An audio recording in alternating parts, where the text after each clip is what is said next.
Then we're doing a show already. We're doing it. They were so is that on? You're doing two of these. They were so afraid that we would see each other before it started, like with the bride and groom. Like we can't see each other before the ceremony, you know. Like, what was going to happen? It was going to ruin our wedding night if we saw each other before we started taping. I mean, I am so thrilled to be here on the set of a Paul Thomas Anderson movie. Which, is this Magnolia or Boogie Nights? Because it's like... Okay, I'm so glad you brought that up. Not specifically, but like Paul Thomas Anderson. Yeah. Wes Anderson. Yeah. Okay. But I don't know the difference. I feel like at this moment you could explain it to me, and then forevermore going forward in my life, I would not have this problem. Paul Thomas Anderson, now you say, is Boogie Nights? Boogie Nights and Magnolia. That's Tom Cruise is in Magnolia? Yes. He plays the inspiration. I don't remember. Is it good? Yeah. I don't remember it. It's definitely it's like an actor's paradise, like monologues and stuff like that. And Wes Anderson is, Rushmore. And Asteroid City and... That's the new one, Asteroid City, right? Yes. Okay. He's much more of... homosexual? No, well, I would say he's much more of an artiste. He has his own style. What's the other dude have? What, just a Super 8 camera? No. He's much more of a... I think I like Paul Thomas Anderson better. I think Wes... Name some other... Is he... There's another Anderson, too. Jim, I couldn't do two. How am I going to do three? He did kind of like... He's British, and he's married to the woman who was... I know. Louis Anderson. Well, there's Louis Anderson. No, Louis gone, isn't he? Yeah, he is. Oh. God, what a sweet guy, right? Boy, it's been a tough time for comic deaths lately. Right. Does it seem more lately, or is it just because they're people who I know and like and started with? So, like, you know, could be me next. Is that why it's Gilbert and Norm Macdonald and Bob Saget and Louis and I mean, lots of good people. And I'm sure other dead people I should be mentioning, but no, there's tons of people. Do you think it was a lot lately, or is that my just perception? I think that is part of the comedian thing. To die? To be kind of reckless, and to be... Really? Well, you know, not more Sam Kinison or, you know, kind of... I was going to say musicians are the reckless Oh, ones.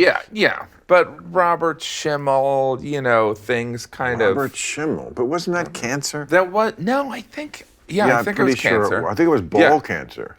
Yeah, I think he got ball cancer, which is the scientific term for it. And then he died of something else, or maybe he didn't. I don't know. But there's a lot of people that But don't you think, die. Maybe this is every community, every profession, and I just know this because I'm in the comedic profession. Yeah.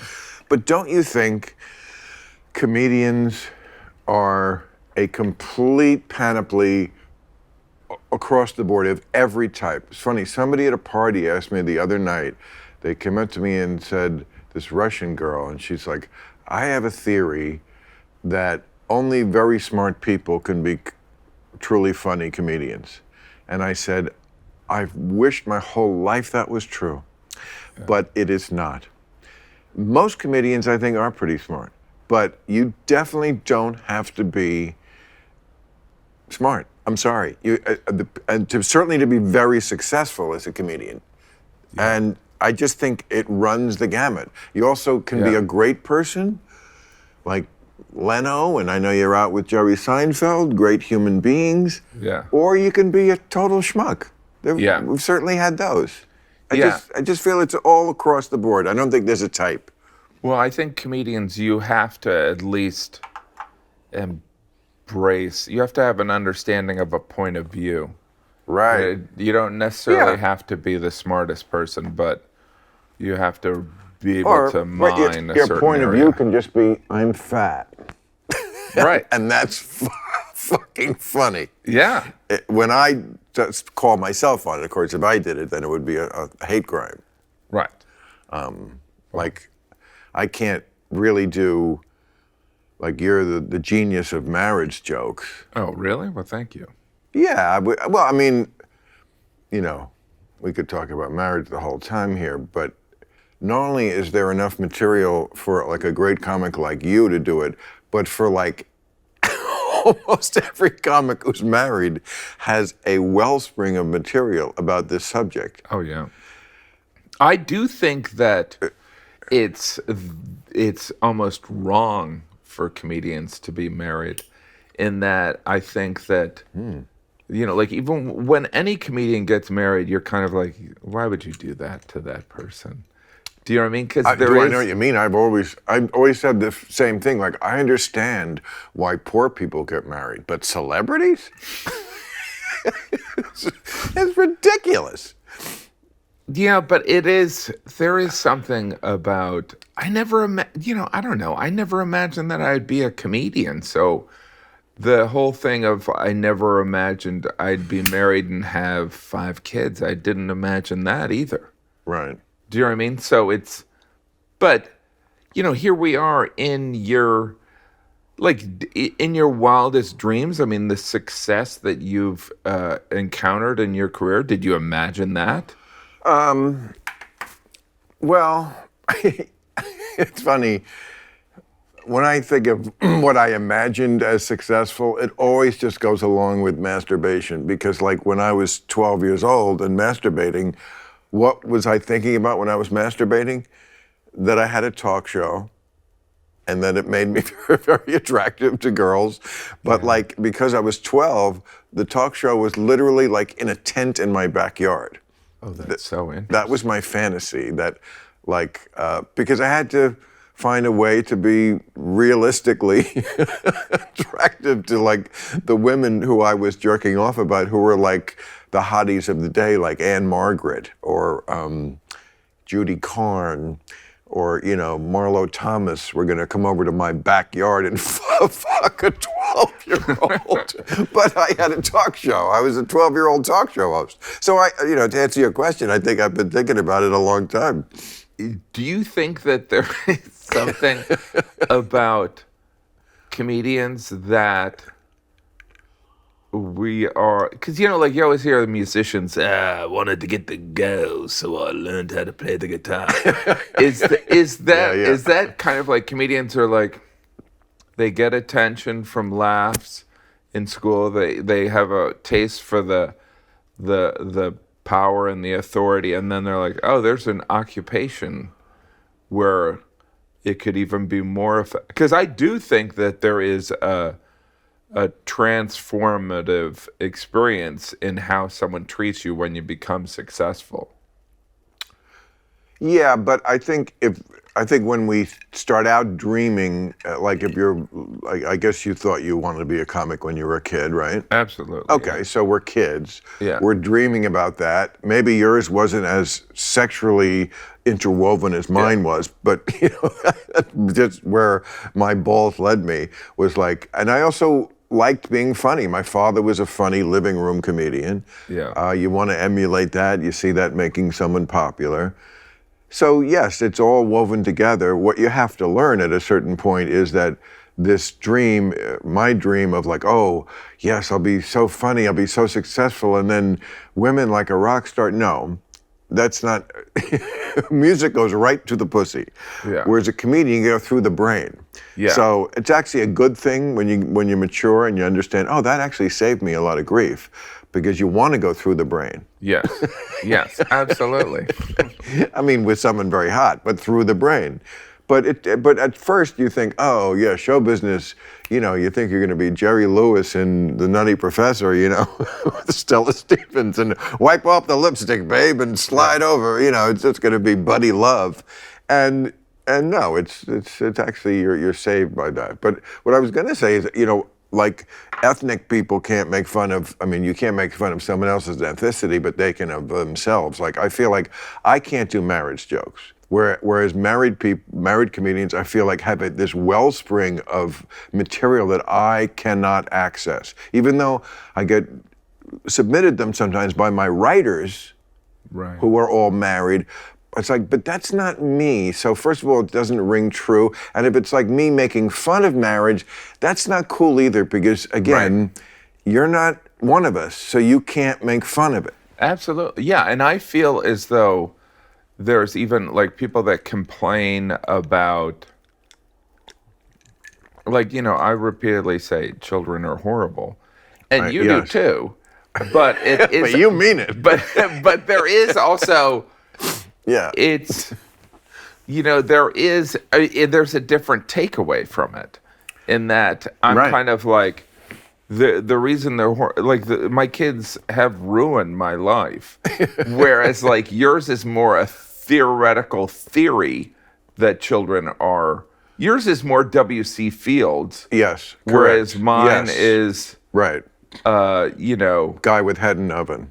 Yes, and also it's kind of it actually reinforces that I'm a good father. Yes. If I'm complaining, it means I'm in the fight. And also, I mean, you're totally right that I am on the outside of this tent pissing in. Marriage, I feel like I can be a little more relatable because I have been in long-term, like a term like prison. Yeah. What am I trying to say?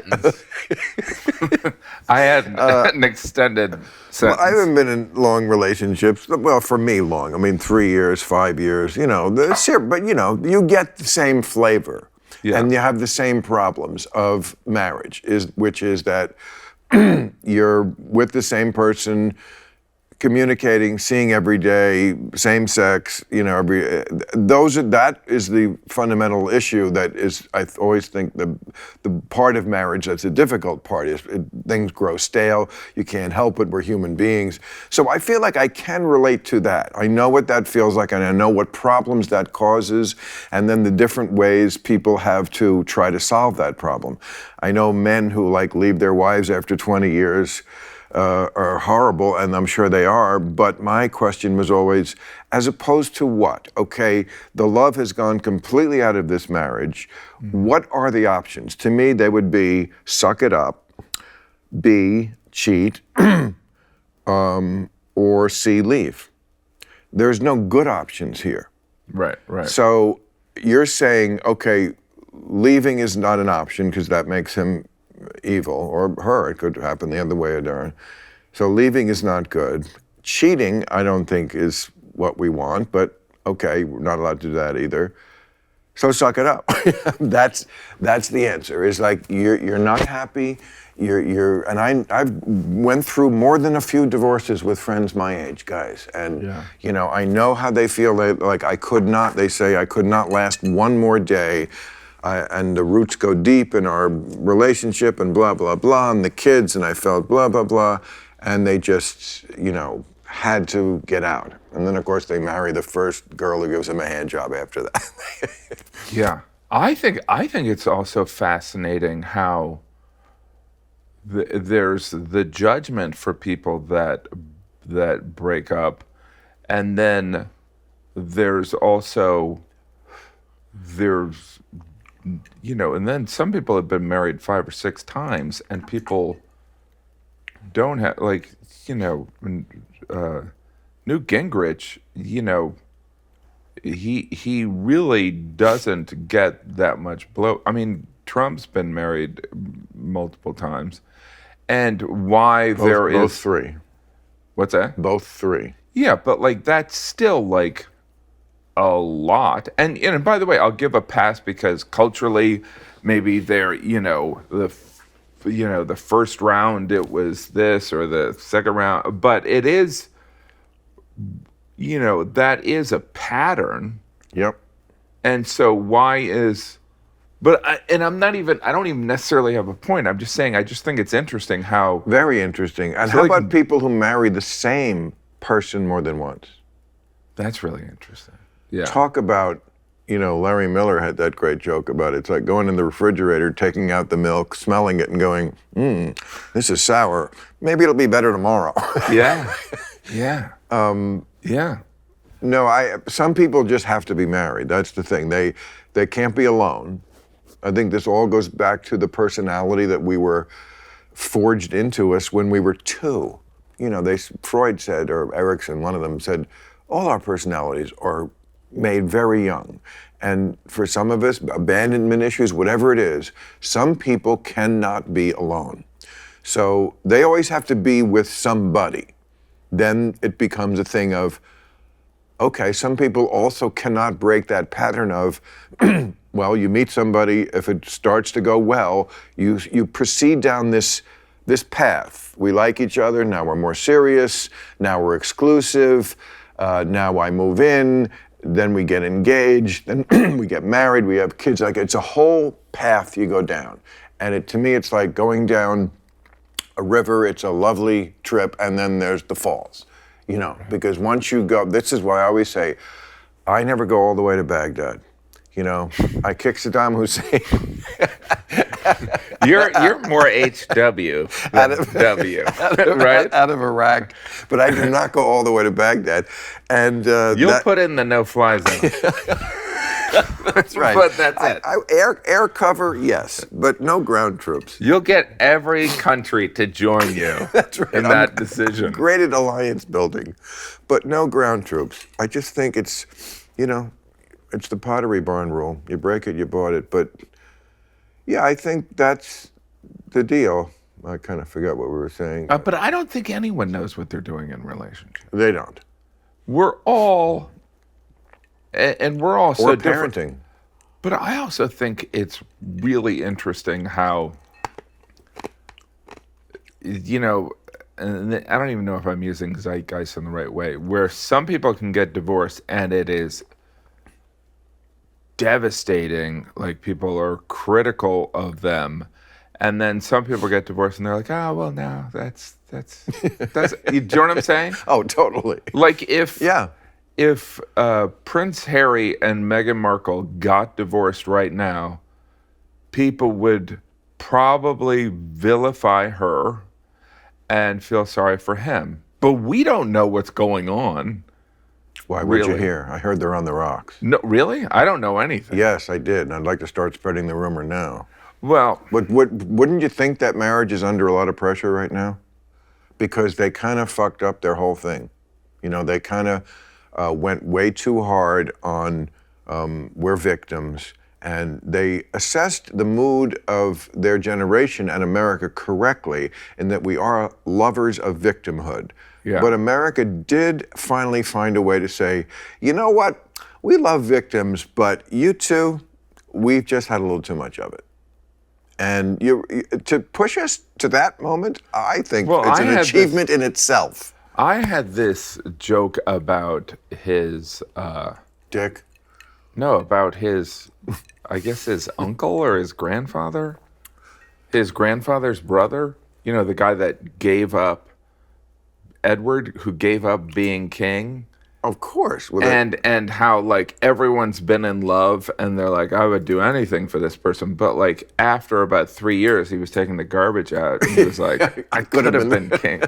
Do you know what I mean? Well, absolutely. And so, because even in the best relationships, that happens. So I Yes. think that, yeah, there's probably Yes, times where he's like, you're talking about Queen Elizabeth's father. yes. No, Queen Elizabeth's uncle. Uncle. Yeah. Right. Queen Elizabeth's uncle. Queen Elizabeth becomes queen in 1952. Right. This is Edward. He abdicated in Because he was just married a divorcee. Right, Divorcee. an American divorcee who, you know, not that looks is everything, but I wouldn't call her, you know, I didn't see what the, like, physical attraction might have been, but, you know, I mean, Charles, I mean, Lady, what's her name? Diana. The one he's married to now. Oh, yeah. You know, Camilla. Yeah, is it Camilla Parker, Yeah. isn't it? Camilla Parker Bowles. Yeah. Okay. You know, the one who he said he wanted to be a tampon. Do you remember this scandal? Yeah, but, you know, I feel like it's so funny that we're talking about this because this is their gossip. This isn't even our gossip. Right. Do you know what I mean? I always think the same thing. Why are we so interested in these motherfuckers? Right? but we don't have royalty except the Kardashians. So, So are you friends with the Kardashians? Well, I always make this distinction in Hollywood. There's friends and friendly. I'd be happy to be friends with them. Chris did this right where you're sitting, Kris and we had a Jenner. great time. Yes. Yeah. Love her. I don't know the other ones. They're very nice. That's the thing about the Kardashians. People say they're lucky. Well, there is some luck in every success. I think they're more Armenian. Armenians are kind of like the Jews of the Caucasus. Oh yeah, they're big readers. They have what? They're the big readers. I think you said breeders. I said, well, that's a little racist. Come on, we're happy when people are breeding. No. They got their own section of the old city in Jerusalem, the Armenians. Yes, who doesn't in Jerusalem? No, but there's a whole quarter that's an Armenian quarter. That's the one exotic place I've been, and I know it well. We did Religulous there. And, oh, yeah. Yes, but lots of people have every sect from all these different sects with all their different funny hats. Yeah, the Mormons are there, too. The Mormons, the Christians. We were there we filmed Christmas week. I remember coming back to the hotel, exhausted after a 12-hour day out on the dusty wherever we were, and there was a very, very skinny Arab kid in a Santa uniform in the lobby who had been hired all day. Merry Christmas, my friend. Oh, wow. So wait a minute. So your father was Catholic and your mother was Jewish. Correct. And I believe you've met my lawyer, Mr. Yeah, my first. Forgive job. me, Father, for. Yeah. I believe you. Where were you in grade school watching the Tonight Show when I came on, Jim? That was a good one. Yeah, that was a good one. Johnny loved that one. Johnny was dope. Right? Johnny was who I wanted to be. Well, by the way, can we talk about this? By the way, I'm hijacking this show. I think that there's something really interesting obviously we're in the middle of a strike, but in the landscape of late night shows, and I love all those guys. I do. But like the one that hasn't, because the formula of real time is obviously it's less of a celebrity interview churn and burn thing, but like it hasn't felt any of the effects of that. Like I think this strike is going to kill the late night show that we grew up with. Why the strike killing it? I don't get it. I don't know. Well, because it's off the air. Right, but why hasn't? Now this is again no knock on the guys who do it, but I don't know how this art form has survived up until now. I mean, I understand why I'm on, because I'm on HBO. It's an hour without commercials, and I mean, sorry, it's just a lot more entertaining. It's a lot more edgy. It's a lot more unpredictable. It's true talk. I get that. What I don't get is this era of watching who is still buying, what sponsors are sponsoring a show that's on after most people go to bed, in an era when you can do anything at any time. You can watch anything. You get into bed, you can watch Netflix, you can watch HBO, you can watch YouTube, you can watch anything that was ever made or do video games. Even if you wanted to watch this late night stuff, wouldn't you watch it sometime when you could zip through the commercials or just see the stuff you like?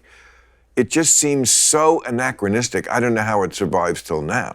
It is interesting. I mean, I can see why the personalities of Jimmy or Colbert do work, though, because people develop a relationship. They want to hear Colbert's take about the day. They want to see It's not a take. Those guys don't have takes. I have takes. I have a take on things. What they do is say exactly what a liberal audience wants them to say about that. That's not a take. I'm not saying it's not sincere. I guess it is on their part. But even if it wasn't, that's what they would do. There's never a moment where you don't know exactly, this is the correct point of view on that. The strike is a perfect example. Those guys would never go back. This strike could go on till the 24th century. They would stay out. I feel for my writers. I love my writers. I'm one of my writers. Yeah. But there's a big other side to it, and a lot of people are being hurt besides them. A lot of people who don't make as much money as them in this bipartisan world we have, where you're just in one camp or the other. There's no in between. You're either for the strike, like they're fucking Che Guevara out there, like this is Cesar Chavez lettuce picking strike, or you're with Trump. Like there's no different. There's only two camps, and it's much more complicated than that. It is, but I do feel like there is a lot of the points, a lot of the grievances I kind of agree with. I do understand that they're getting screwed a bit by the streamers, yes. Yeah, I mean, it's a change, and you either, it's like anything that is, I believe in free market, but I also believe in trust and then verify, right? What does that mean? Meaning, you don't trust, like the reason, Zaslav made $400 million, and I think they're looking for $80 million for, it's like they're gonna, you leave a kid in front of a bowl of marshmallows, they're gonna eat the marshmallows. It's not like some grand thing. Well, I don't know. What you're saying, they're only asking for $80 million? Well, I'm saying they're asking for a lot of things. They're asking for a lot of things. Like kooky. Like what I find objectionable about the philosophy of the strike, it seems to be they have really morphed a long way from 2007 strike, where they kind of believe that you're owed a living as a writer, and you're not. This is show business. This is a make or miss league, and not everybody. You don't think that that streamers should reveal numbers so that they can? Maybe things? Sure. Oh, I'm not saying they don't have points. You don't maybe think that's that like these micro rooms are? The TV shows that we used to watch were 22 episodes, 26 episodes. And okay, but this is no. I know things change, but what I'm saying is that it's not just that. It's also these shows. The life of a show is now 2 years. So I'm not saying that hey, tough noogies, that's what happens. I'm saying that if they're making all their money. If streamers are making all their money, or someone's making all their money in the first year, then if the writers are constructed, their deals are constructed on working for a couple of years, and that's removed, then they should probably recalibrate how they get compensated. I don't disagree. There should be recalibration, and I think everybody else knows that. Well, I think it's even scarier than what you're describing, because it's like Zaslav and Amazon and Netflix and Apple, they aren't in the entertainment industry. They're in the business. That's not true. Well, they are in the entertainment industry big time. Apple and, if Apple and Amazon, which I have a new special on. Merged, they'd be Apple's on. No, but if they... Now at Apple's on Google, Mark, there's one store. they make their money, in different ways, don't they? They do. They have a big pile of money, obviously, that especially Apple and Amazon have this source of money that is not entertainment, whereas entertainment can be basically their side piece, which it is. That doesn't mean they don't take it seriously or that they don't want to succeed. They don't want to lose money. And they just want the prestige. You don't think Apple and Amazon... Oh, they want to be at those award shows, yeah. Of course they do. And they want to make good television. And they want to make money. And there's nothing that's more guaranteed than Americans are going to sit on their fat fucking asses and watch a lot of screens. Yeah. So you really need to get into that business. But you're right. They have crazy money. But see, here's the thing. The technology, as you, I think, correctly point out, it changes, and then everything else has to change behind it. That's the problem, is that Somebody had a great line. They said, it's like there are dinosaurs suing the Ice Age. You know, when the technology changes, that's the dealer in this game, is the technology. What it deals you are the cards you have to play. Now, in the earlier strike, the writers went out, and what did TV do? They invented the reality show and put more of them out of work than ever.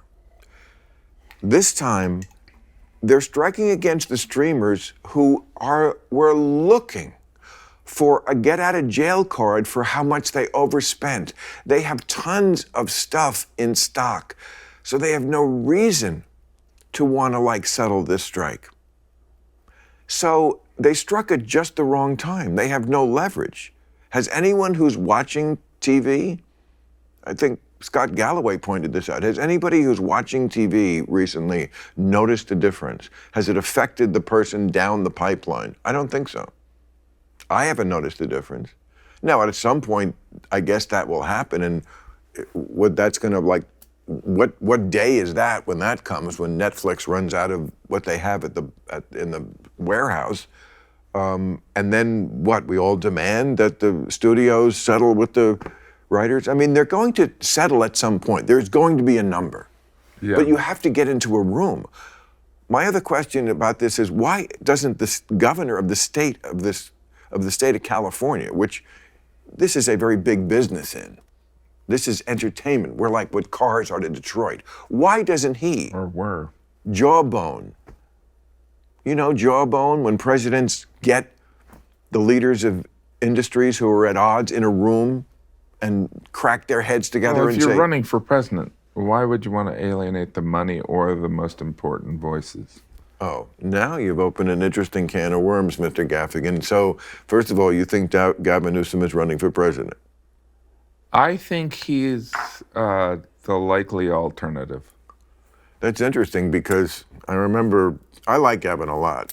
Now, I hope he runs for president because I think getting to the national stage would help with the one thing I have trouble with him about, which is sometimes he's way too cuckoo, woke left bullshit. You know, the California shit. He was the mayor of San Francisco, right? Yeah, but you know that was a different time, and fighting for gay rights was, you know, a great thing at a time when that fight was still going on and needed to be fought on that level. I remember moving to New York in the early '90s, and I think there was, I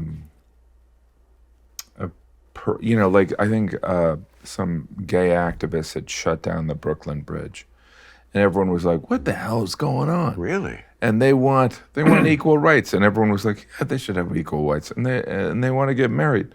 It's like, in 1990, people were like, well, they don't need to get married. Right. They don't need to get married. Exactly. So the thing is me even saying that now sounds incredibly insensitive. I mean, Barack Obama was like, I believe in civil unions. And then he evolved. Right. But so, I mean, all this stuff, I'm kind of like, why not just err on the side of compassion on some of this? I'm not talking about the total cuckoo stuff. Liberals have always been on the side of compassion. I'm also on the side of reality. Everybody's always busy, and it's hard to find wholesome, convenient meals for jam-packed days. Factor, America's #1 ready-to-eat meal kit, can help you fuel up fast with meals delivered straight to your door, so you'll save time, eat well, and stay on track with your healthy lifestyle. And I know because Factor sent me their food, and it was so good that my chef threatened to quit. With Factor, skip the extra trip to the grocery store, which may be in a mall, which means if you're in California, you greatly reduce your chances of getting caught in a smash and grab. And forget the chopping, prepping, and cleaning up too, while still getting the flavor and nutritional quality you need. Factor's fresh, never frozen meals are ready in just 2 minutes, so all you have to do is heat and enjoy. Choose from more than 34 weekly dietitian-approved meals and level up with Gourmet Plus options, prepared to perfection by chefs and ready to eat in record time. And during the day, avoid that bag of chips or candy bar with lunch to go. Effortless meals like grain bowls and salad toppers that are ready to eat when you're on the go. No microwave required. This August, get Factor and enjoy eating well without the hassle. Simply choose your meals and enjoy fresh meals delivered to your door. Ready in just 2 minutes, no prep, no mess. Head to factormeals.com/random50 and use code random50 to get 50% off. That's code random50 at factormeals.com/random50 to get 50% off. If you're hiring, you know that it's incredibly hard to attract top talent at a fair price. Last week, my gardener asked that his rate be raised to $70 an hour. $70? Because I have this massive shrub on my property that's very hard to trim. Wink, wink. It's the worst case of 70s bush I've ever seen. But seriously, with the current labor market conditions, hiring is harder than ever. That's why you want a partner who gets it. ZipRecruiter. ZipRecruiter knows how tough it is right now, but they've figured out solutions for the problems you're facing. See for yourself. Right now, you can try them for free at ZipRecruiter.com/random. To reach more of the right people, ZipRecruiter posts your job to over 100 job sites. And they do it fast, too, because they use smart technology, which makes me wonder, who would use dumb technology? ZipRecruiter lets you invite the most qualified people to apply to your job with no surprise costs. Team up with a hiring partner who understands what you need. ZipRecruiter. 4 out of 5 employers who post on ZipRecruiter get a quality candidate within the first day. Just go to this exclusive web address to try ZipRecruiter for free. ZipRecruiter.com/random. Again, that's ZipRecruiter.com/random. ZipRecruiter, the smartest way to hire. So, but I didn't know you lived in New York. I do. Oh, you live still in New York? I still live in New York. But I got, it's so interesting when you talk about... But you're from Indiana, right? I am. Yes. And so... I always see that's funny. I see you as so Midwest, and I mean that in a good way, because I love the Midwest, and I love playing there, and I love the people, because, when you're in the Midwest, no one is looking around the room to see if there's a bigger star. Right. Because when I'm in the room, there never is. Because we're in the Midwest. Anyway, but...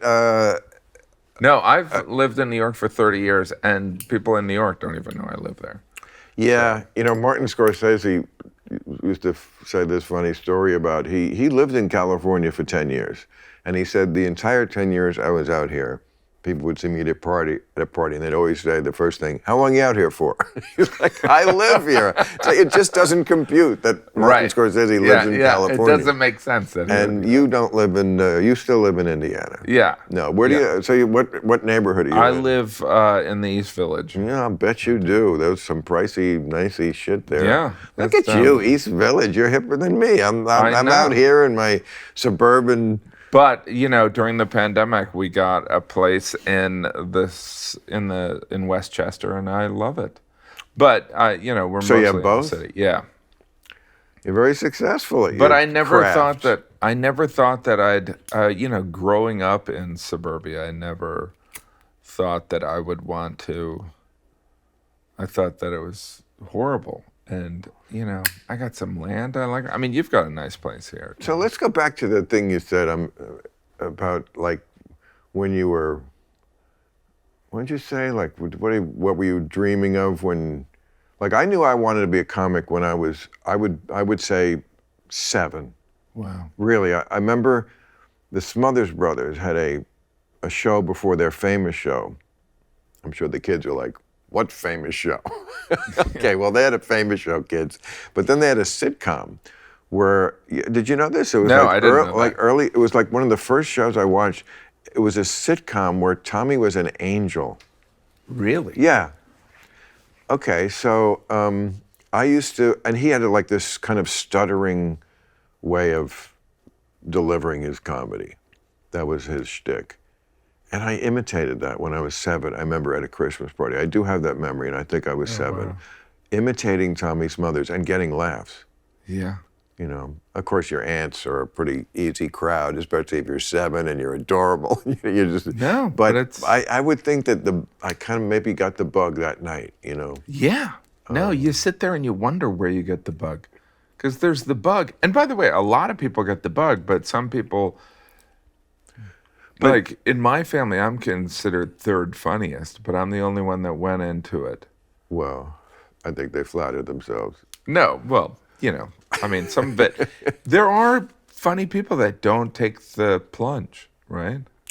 Well, it's so hard to handicap. When I think about like all the people I started with, I'm sure if you handicap that field, Seinfeld, certainly we were contemporaries, and, Larry David, and Stage 5. Some of them were, what? Stage 5. What's that? His 5 stages of drinking, Larry Miller. No, did I say Larry Miller? Oh, did you say I meant to say Larry David. Larry David. Oh, sorry. Jerry and Larry are a little before me. And are you on the road with Jerry Seinfeld? I'm doing some shows. Now, why do the two of you, Yeah. who need help selling tickets, not at all, why are you working together?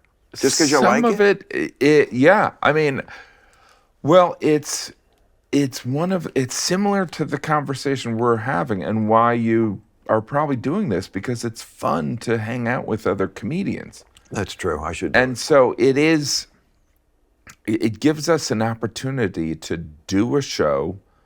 And we do this in New York City all the time. We'll do a show at Gotham, and then we'll hang out afterwards, usually just for half an hour, 45 minutes.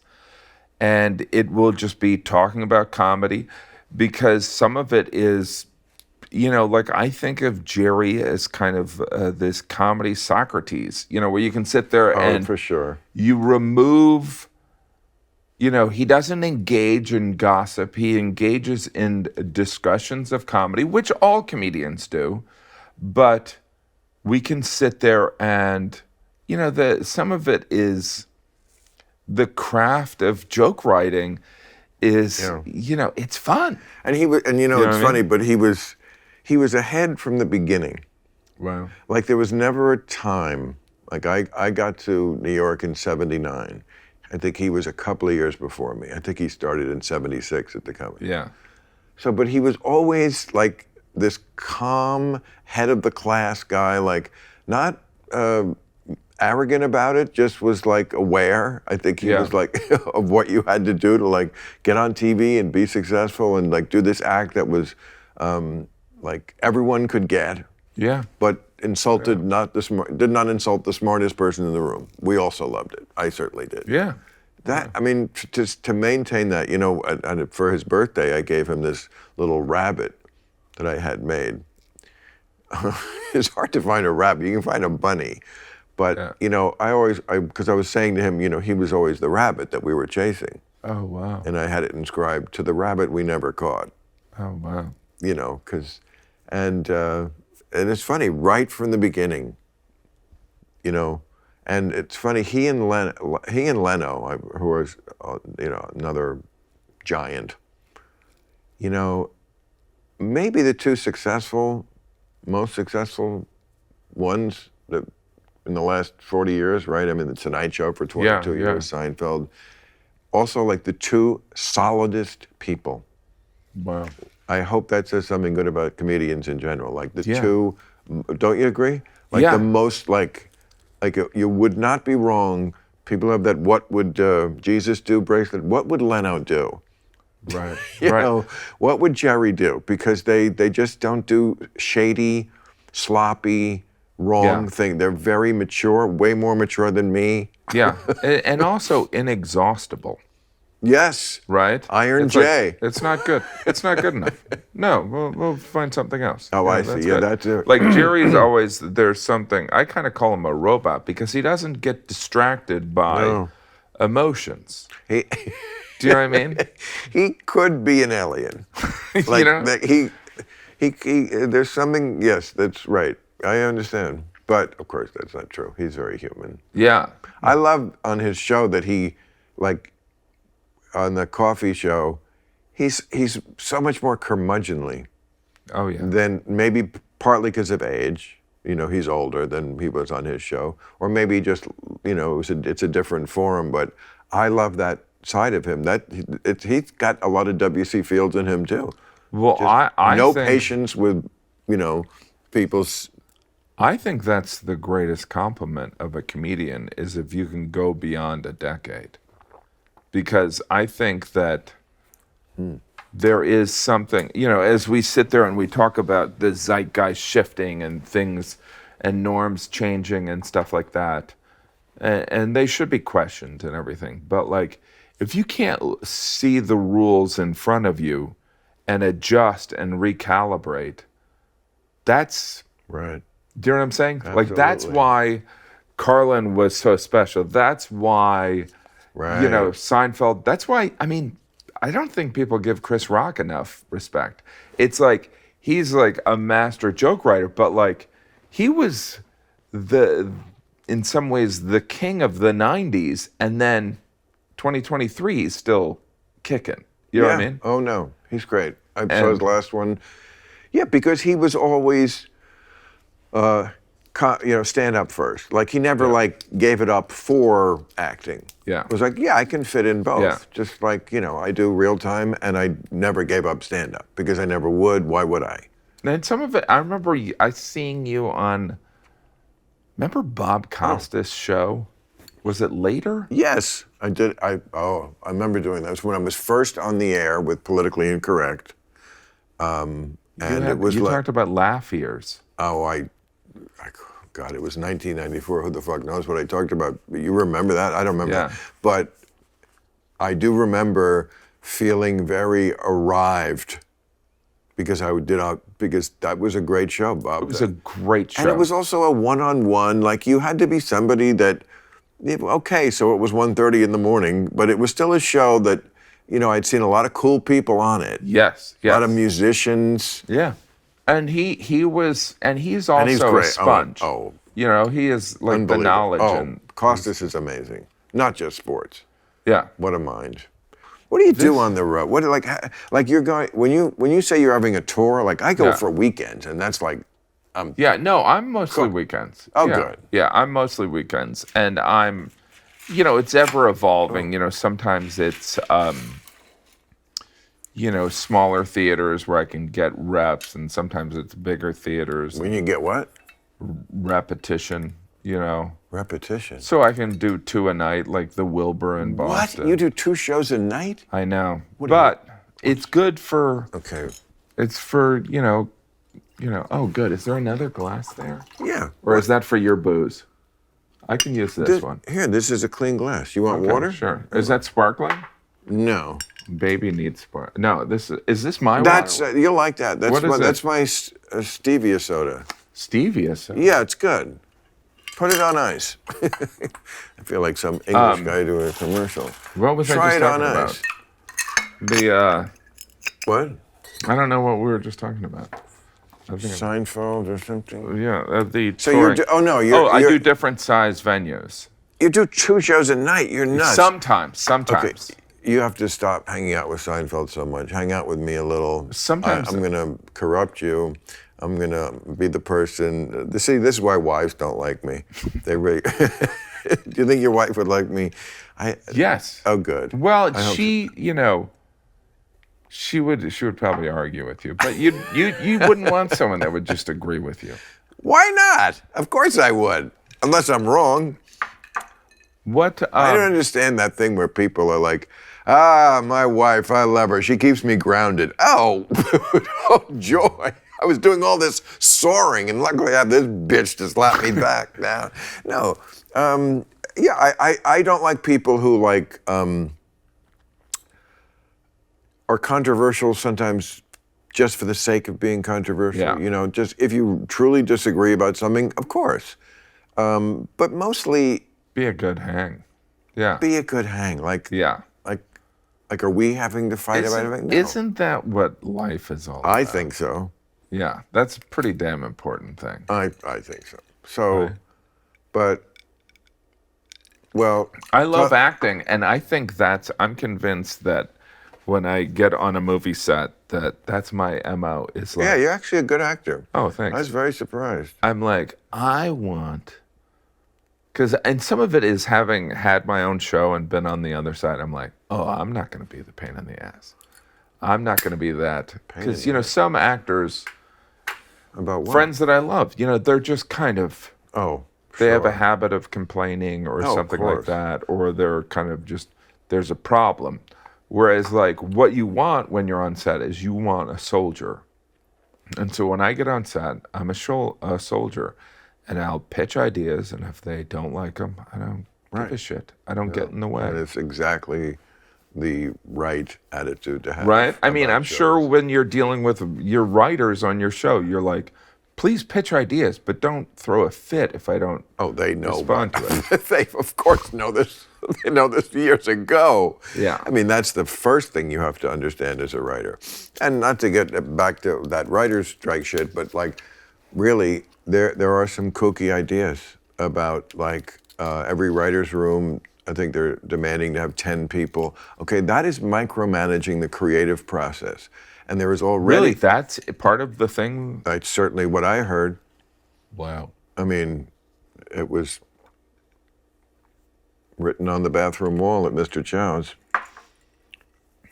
No, that's my understanding, is that's one of the demands, is every writer's room has to have 10 writers. I mean, CBS already has a rule. Every writer's room has to be 50% people of color. And my joke was, what if it's a show about a polka band in a ski town? Yeah. Still, I'm all for diversity, of course. I'm all for... What if it's the TV version of Women Talking, which was all about these white women in a cult? I mean, number of people, makeup of people. I mean, this is not the creative process. The creative process cannot work under these circumstances of having someone stand over your shoulder and tell you how to do the job of creating a piece of art. Would you agree with that?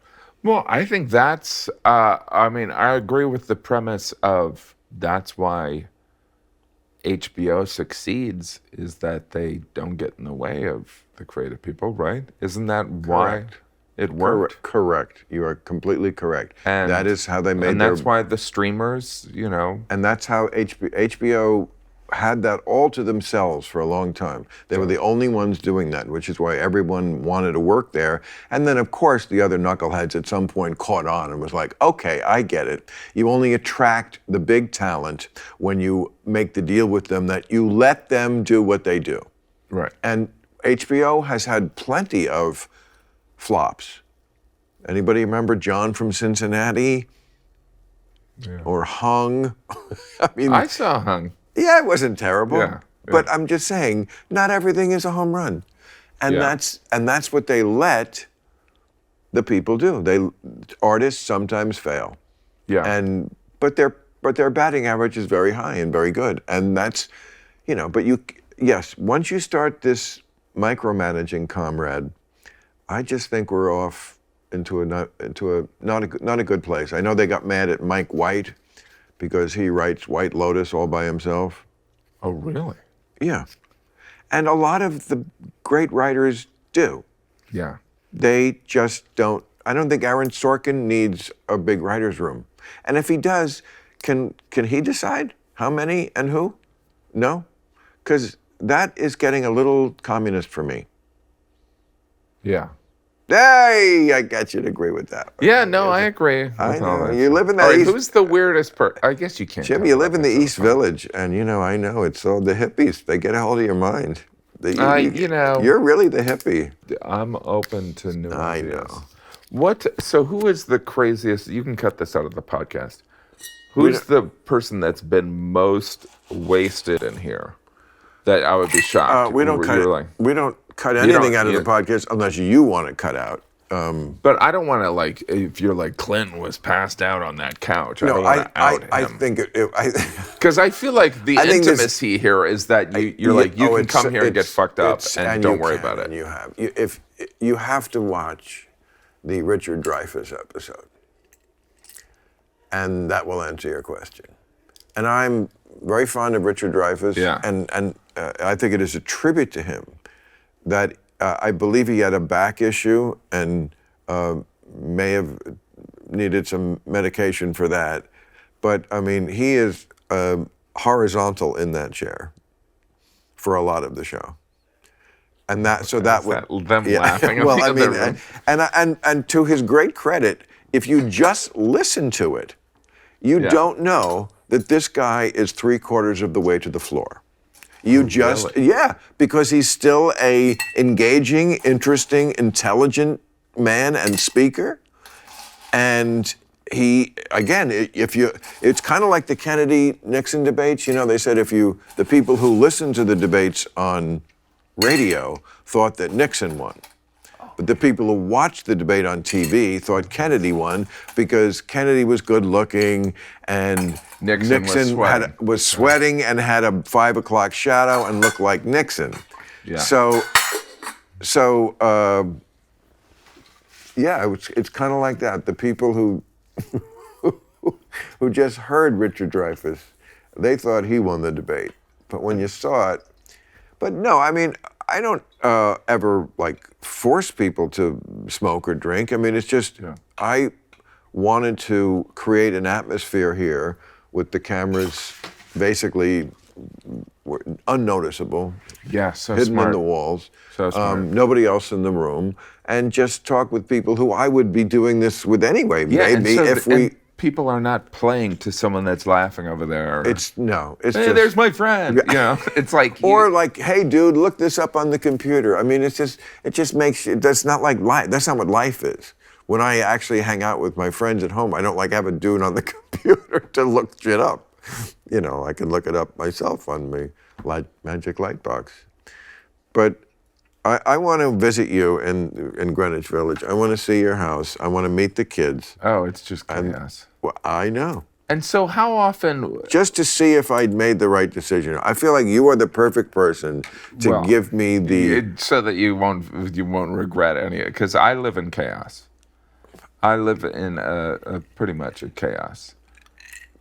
How old is the youngest one? 10. And 10. the oldest is 19. And I love them, and I would do anything. Of course, blah, blah, blah, disclaimer, I love my kids. Who's ever going to be out there going, you know what, I fucking hate my kids. Yeah. But, okay, but I would like to not just visit, I'd like to spend the night. I would like to sleep in your bed. And so, do you snore? Let me just see if this you may snore. sound a little Michael Jackson, but I'd like to sleep. No. Yeah, I mean, we all wonder sometimes whether we chose the right path in life. I feel like we could do like a one of those. We could do a Freaky Friday. Yes, I was gonna say, or we could do a whole show where we switch. You know, like that's a very popular thing they do in movies like and TV wife shows. swap. Wife swap, but there's also movies where like Ryan Reynolds' body goes into Christian Slater. Yeah. And it's always people who are exactly us. That's why it would work for us, because we are actually opposites on that, you know? Like you would be crazed. And then the lesson in the end is like, I like my own life. Right? Well, it'd definitely be my end. I miss my pot. I miss my kids. Exactly. Oh, shit. Oh, yeah. Boy, we've been in here. Wait a minute. Do we have to stop? Yeah. I wouldn't have. I'm I having such a should good time, probably be here but only because Sharon's here. Yeah. And we have to, you know, for economic reasons, you have to shoot 2 in a day. I understand. And you don't want to make her wait. And I don't want to make her No, wait. that's not fair to her. But I could talk to you for a lot longer. When I'm staying over, we'll catch up. We'll stay over. And I'd like to also help. We're all going to Hawaii. You're flying my whole family to Hawaii. That's over. You're not doing that anymore? No, I pulled the plug after last year. What's that? You know why? Because victim of my own success. When I started that, nobody would even book Hawaii. They said it's a completely dead market. And we proved that it is not a dead market, and now everybody wants to do it. New Year's, of course. Why wouldn't you want to be in Hawaii New Year's? Get the Blaisdell. Anybody who I could, you know, I always brought 2 comics. Anybody who I could get who would sell tickets can do it on their own. So they do. So there's way more competition. It's hard, you know. It just became. And do you have a place in Hawaii? No. Well, then why don't we do it in April? No, or why? Why don't we do it in I'll go to Hawaii? Tahiti? Well, I got to stay over in the village first. I got to test your family out. But like, I don't just take any family with me on vacation. Or why don't we go somewhere in Mexico? You know what? Why don't you and the wife have a romantic night? I'll take the kid. All right, cool. But that was I'm finishing really this drink, but a lot of fun. Club Random. so I can't even watch Sharon. That's a no-no. Of course you can. No, but it's like I can't do the third wheel. Club Random.